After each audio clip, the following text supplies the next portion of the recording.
የእግዚአብሔር መንግስት ጉዳይ በሰው ህይወት ውስጥ አንደኛ ሊሆን ይገባዋል። አንዱ የዘመናችን ተግዳሮት ከሱ ጋር የተያዘ በመጀመሪያ ክርስቲያን ነኝ፣ ከዛ ኢትዮጵያዊ ነኝ፣ በመጀመሪያ ኢትዮጵያዊ ነኝ፣ በመጀመሪያ የብሔሬ አካል ነኝ። በታላቅ ትህትና በመጀመሪያ የጌታ በመጨረሻም የጌታ ካልሆንን አይሰራም።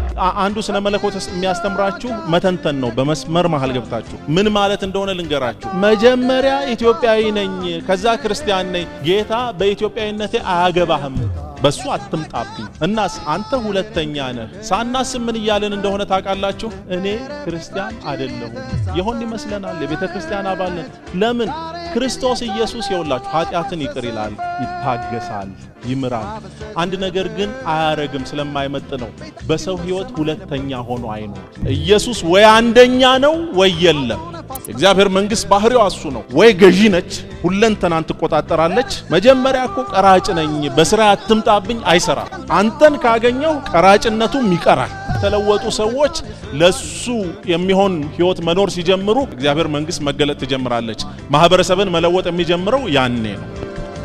ይበቃናል መዘናጠሩ በዙሪያችን ብዙዎች አሉ።